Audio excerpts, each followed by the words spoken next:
आज हम पढ़ने वाले हैं डी स्ट्रक्चर। इसका मतलब क्या होता है? किसी भी पैक वैल्यू को अनपैक करना। पैक वैल्यू को अनपैक करना, जैसे हमारे फ़ोन है, उसमें बैटरी होती है, डिस्प्ले होता है, स्पेस होता है, रैम होता है, रोम होता है। अगर मैं उसे खोल दूँ तो मैंने क्या कर दिया? एक पैक आइटम को अनपैक कर दिया। इसे ही बोलते हैं डी स्ट्रक्चर। किसी का स्ट्रक्चर खराब कर देना, अपने नीड के हिसाब से चीज़ों को निकाल लेना। काम कैसे करता है देखो। सबसे पहले मैंने एक फोल्डर बनाया, उसका नाम दिया डी स्ट्रक्चर। देन मैंने ओपन करा इसे और यहाँ पे टाइप करा cmd, फिर टाइप करा कोड स्पेस डॉट, और यहाँ पे मैंने दो फाइल बना ली, एक HTML की, दूसरी JS की।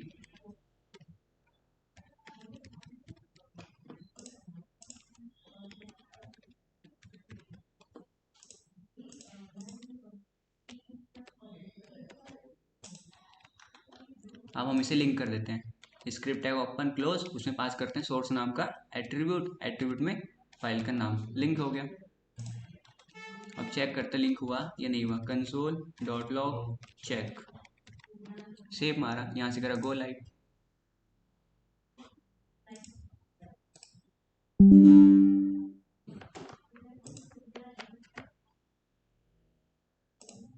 लिंक हो गया। टॉपिक पे आते हैं अपने।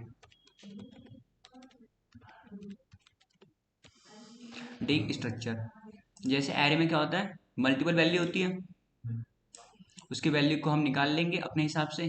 बीच वाली वैल्यू, स्टार्ट वाली, एंड वाली, उसे बोलते हैं डी स्ट्रक्चर। एरे में बहुत सारी वैल्यू पैक होती है, अगर उसे हम अनपैक कर दें उसे बोलेंगे डी स्ट्रक्चर। डेफिनेशन क्या है? पैक वैल्यू को अनपैक कर देना। सबसे पहले मैं एक एरे बनाता हूँ, उसका नाम दिया मैंने एरे वन। एरे कौन सा टाइप है डेटा का? प्रिमिटिव या non primitive? Non primitive. Primitive में तो नंबर, स्ट्रिंग, बूलियन ये सब आता है ना, और नॉन प्रिमिटिव में एरे ऑब्जेक्ट। मैंने वैल्यू स्टोर करी 25, 78, 90, 45, GS। हम नंबर, स्ट्रिंग कुछ भी स्टोर कर सकते हैं। मैंने एरे वन को प्रिंट करा, console dot log array one, save मारा, आ गया आउटपुट।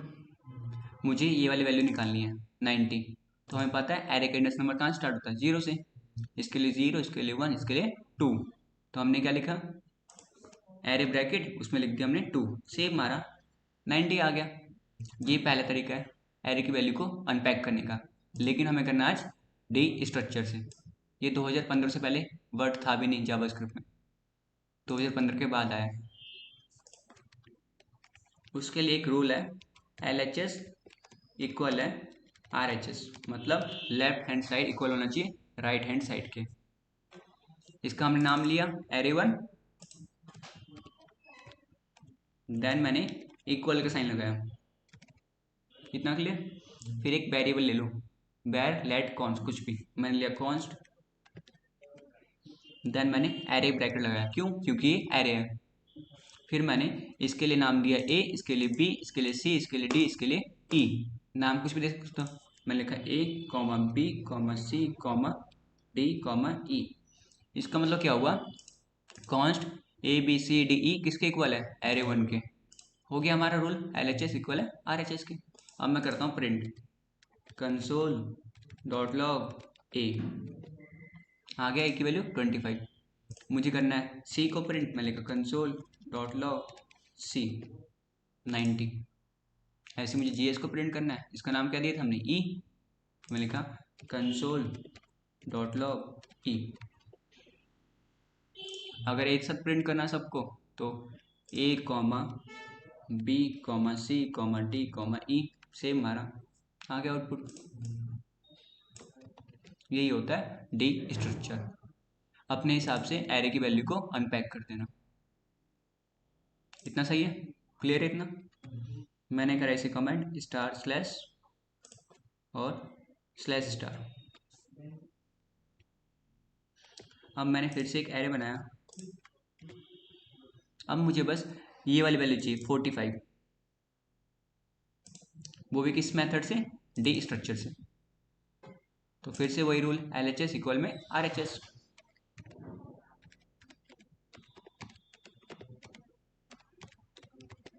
हमने एरे का नाम क्या दिया, array one. Array one equal में कॉन्स्ट वैलिड कॉन्स्ट कुछ भी ले लो, और हमने यहाँ पे दे दिया सी। सी से क्या होगा, पहले वाले का नाम हो गया सी। हमें चाहिए, देखो मैं सी को प्रिंट करूंगा, कंसोल डॉट लॉग सी, तो पहली वैल्यू आएगी 25, क्योंकि समझ लिया इसने कि पहले का नाम है सी। लेकिन हमें कौन सी वैल्यू चाहिए, 45। तो 0 1 2 3 4 ना वो तो इससे भी कर सकते थे हम, सबको नाम दे दो और वैल्यू निकाल लो। लेकिन जब हमें इन सबको नाम देना नहीं होता, बस हमें बस ये चाहिए होता है, इन सबसे कोई मतलब नहीं है, तो हम क्या करते हैं, इसके लिए पहले के लिए कॉमा, कॉमा से क्या होता है, उसके लिए स्पेस दे दिया हमने पहले को, दूसरे को भी कॉमा, तीसरे को भी कॉमा, चौथी वैल्यू चाहिए थी हमें, उसके एक नाम दे दिया ए, और पांचवी वाले के लिए भी कॉमा। अब मैंने ए को प्रिंट करा, आ गया 45। ये दो तरीके हैं, अगर पूरी वैल्यू चाहिए तो सबको नाम दे दो, अगर सिर्फ कोई यूनिक वैल्यू चाहिए तो कॉमा देके उसके लिए स्पेस दे दो, और जो वैल्यू चाहिए उसका नाम दे दो। समझ में आया? ये किस में करा हमने डी स्ट्रक्चर, एरे के साथ। अगला होता है ऑब्जेक्ट के साथ। ऑब्जेक्ट भी कौन सा डेटा है, प्रिमिटिव या नॉन प्रिमिटिव, नॉन प्रिमिटिव। ये भी मल्टीपल वैल्यू स्टोर करता है लेकिन की नेम के साथ, ये इसकी प्रॉपर्टी है।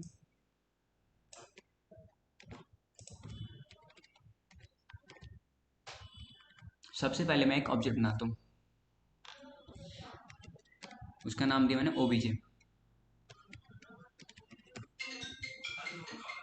ऑब्जेक्ट में क्या होता है, मल्टीपल की नेम होते हैं और फिर वैल्यू देनी होती है।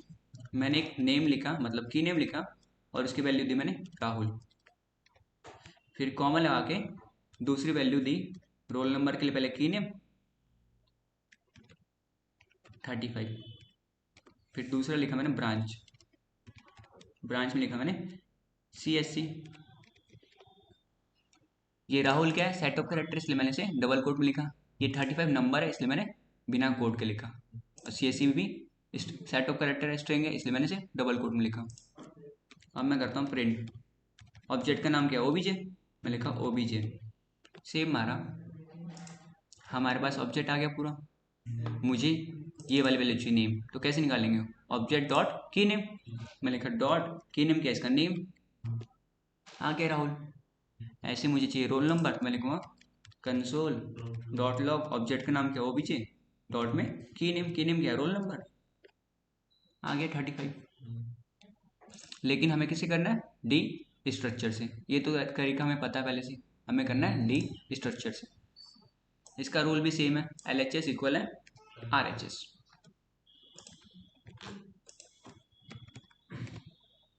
पहले ऑब्जेक्ट का नाम लिखा हमने, उसका नाम क्या है ओबीजे, देन इक्वल का साइन, और एक बैड लेट कॉन्स कुछ भी ले लो, ले लिया। ये ऑब्जेक्ट है तो हम लिखा कर्ली ब्रैकेट, वो एरे था इसलिए हमने लिखा एरे ब्रैकेट। हमने इसका नाम की नेम लिया ऐसे कॉपी, और यहाँ पे पेस्ट कर दिया। इसका मतलब क्या हुआ, कॉन्स्ट नेम किसके इक्वल है, ओबीजे के, मतलब ऑब्जेक्ट के इक्वल है। अब मैंने नेम को प्रिंट करा, console dot log name,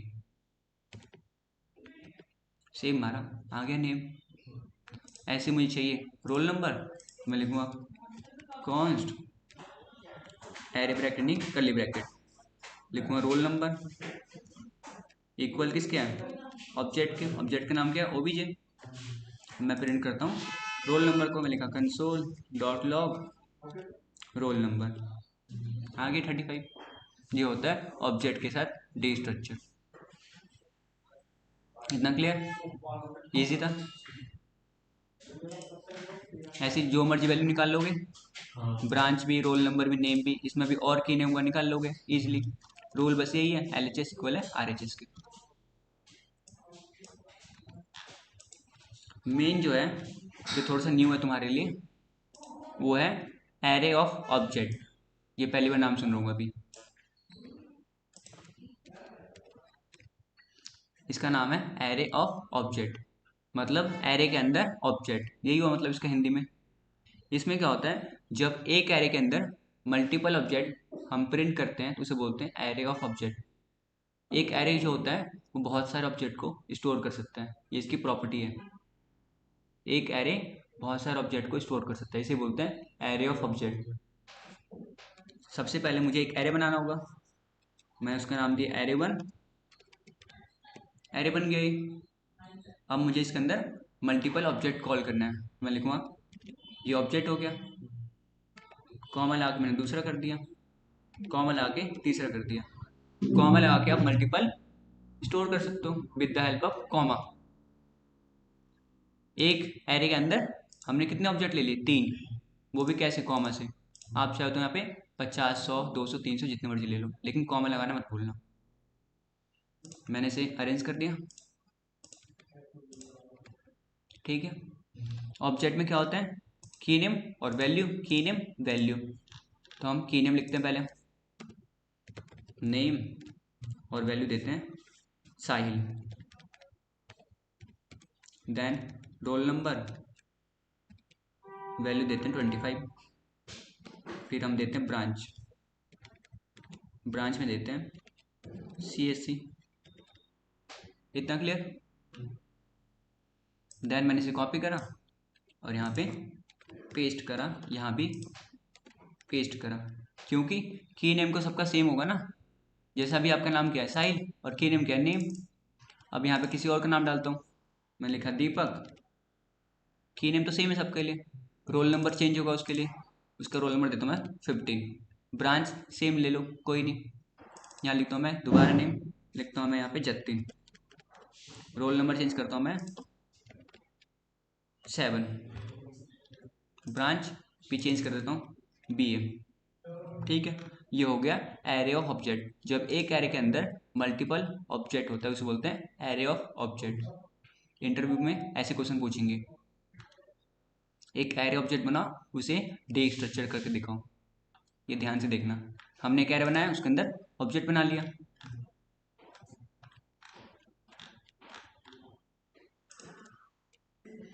rule क्या होता है? LHS इक्वल है RHS। एरे का नाम क्या है? एरे 1। इसी ने मल्टीपल ऑब्जेक्ट को स्टोर करा हुआ है एक एरे के अंदर। इक्वल है एक वैर लेट कॉन्स्ट कुछ भी ले लो, मैंने लिया कॉन्स्ट। देन एरे ब्रैकेट, क्योंकि एरे के अंदर ऑब्जेक्ट है। इसको मैंने नाम दिया A, इसको B, इसको C। A, B, C, नाम कुछ भी देख सकते हो। इतना सही है। अब मैं करता हूँ A को प्रिंट, मैं लिखा console dot log A। Save मारा, A से क्या हुआ? पहला ऑब्जेक्ट पूरा प्रिंट हो गया। देखो पहला प्रिंट हो गया, साहिल था, 25 था, ब्रांच CSC। अब मैं करता हूँ B को प्रिंट, मैं लिखा कंसोल डॉट लॉग B से दूसरा कॉल हो गया दीपक वाला। अब मैं लिखता हूँ C, console dot log C से तीसरा हो गया जतिन वाला। अब मुझे पहले से नेम चाहिए, दूसरे से रोल नंबर, तीसरे से ब्रांच। निकाल लोगे? ये पूरा पूरा ऑब्जेक्ट है ना। A को प्रिंट करा तो क्या आया? A को प्रिंट करा तो क्या आया था? पूरा ऑब्जेक्ट आया था। B को करा पूरा ऑब्जेक्ट, C को पूरा ऑब्जेक्ट। मुझे चाहिए पहले से नेम, दूसरे से रोल नंबर, तीसरे से ब्रांच। तो ऑब्जेक्ट की वैल्यू कैसे निकालते हैं? ऑब्जेक्ट का नाम डॉट की नेम। तो A से पूरा ऑब्जेक्ट आया था, हम लिखा है डॉट की नेम। की नेम क्या देना है? नेम। सेव मारा, पहले से साइल आ गया। दूसरे से roll number dot roll number की नेम पास करो, रोल नंबर आ गया। तीसरे से मुझे ब्रांच चाहिए था, मैं लिखा डॉट ब्रांच, आ गया। निकाल लो कैसे? ये होता है, ये होगा पहला तरीका। इसमें कोई डाउट?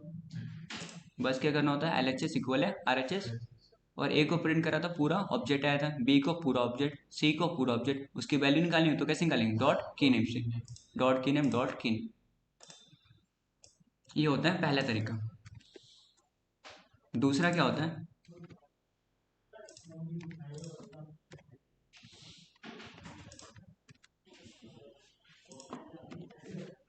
पहले में कुछ डाउट है? पहले वाले वे में नहीं। दूसरा क्या होता है? LHS इक्वल में RHS, LHS इक्वल RHS। एक ऑब्जेक्ट एरे है, हमने एरे लगा लिया। इसके अंदर कितने ऑब्जेक्ट है? 3, 1 2 3। तो हमने यहाँ पे 3 ऑब्जेक्ट लिख लिया, पहला कॉमा दूसरा कॉमा तीसरा। अब मुझे चाहिए पहले वाले में से नेम। मैंने कहा पे नेम। इससे क्या हुआ, ये पहले वाले के लिए हो गया, ये दूसरे वाले के लिए, ये तीसरे वाले के लिए। अगर और भी होते तो कॉमा लगा के, मुझे दूसरे में से चाहिए रोल नंबर, मैं लिखा यहाँ पे रोल नंबर। तीसरे में से चाहिए मुझे ब्रांच, मैं लिखा ब्रांच। अब मैं करता हूँ print console dot log name, save मारा, साहिल आ गया पहले में से।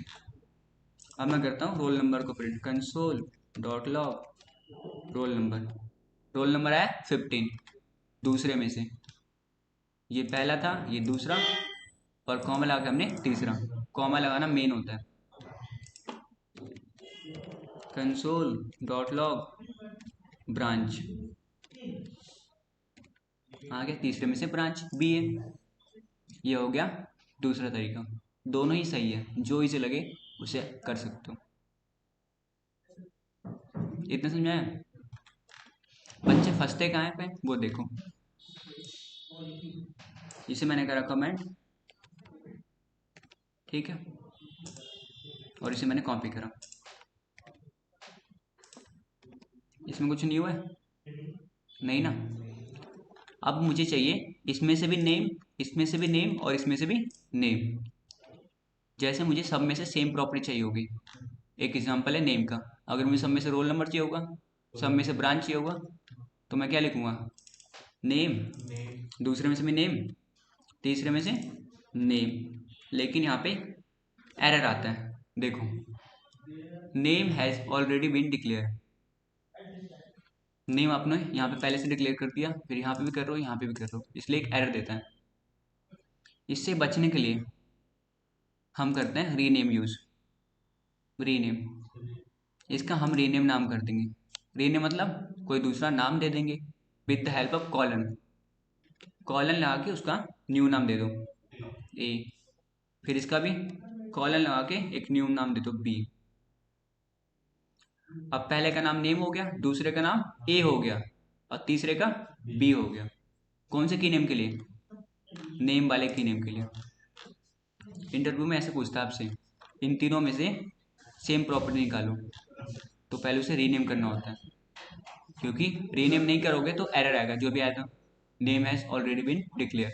रीनेम कर दिया किससे? कॉलन से, इसे बोलते हैं कॉलन। अब मैं करता हूँ print console dot log name.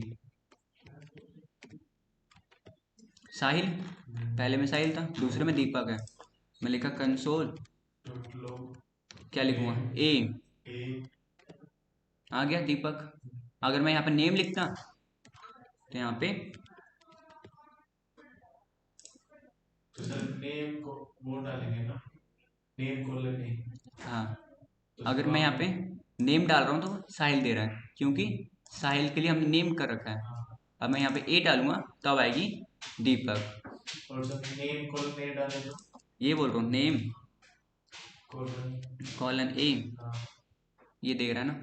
क्यों दे रहा है? यहाँ पे रीनेम नहीं कर सकते, हैं? यहाँ पे रीनेम नहीं कर सकते, रीनेम यहाँ पे कर रहा है, इसलिए कंसोल में चीज़ों को प्रिंट करते हैं बस।